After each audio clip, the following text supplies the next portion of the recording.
ही जी लोखंडी कडी तुम्ही पाहत आहात आणि हे जे दगडी बांधकाम आहे हे जवळजवळ 200 ते 250 वर्ष हा जुना वाडा आहे.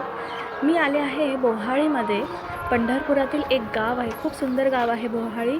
माझ्या सासऱ्यांचं जन्मगाव आहे, जन्मस्थान आहे हे. आणि वाड्याचा बराचसा हिस्सा पडून गेला आहे, फार कमी असा हिस्सा उरलेला आहे. तर तिथे एक सुंदर आम्ही बंगला बांधून घेतला आहे. समोरच तुम्ही दृश्य बघू शकता, गच्चीवरनं हे दृश्य घेतलेलं आहे.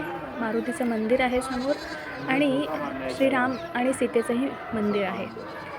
इथे बैल बांधला आहे आणि हे माझे मिस्टर जे सदैव माझ्या पाठीशी उभे असतात ठामपणे. आणि ह्या मॅडम म्हणजे मी.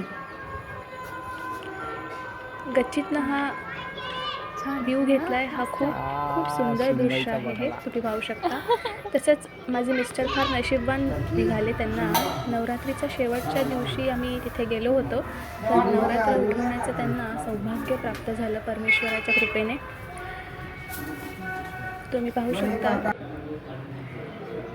सर्व दगडी दगडी देव आहेत. म्हणजे हे श्री मारुतीचं मंदिर आहे, दगडात कोरलेले हे देव आहेत. आणि हे जे आहे ते मल्हारी मार्तंडाचं स्थान आहे परमेश्वराचं, जे बंगल्याच्या अगदी बाहेर आहे. तुम्ही पाहू शकता. आणि हे स्वतः सापडलेलं दगडात कोरलेला देव असं स्वतः सापडला होता. हे श्रीरामाचं मंदिर जे मी तुम्हाला मगाशी सांगितलं.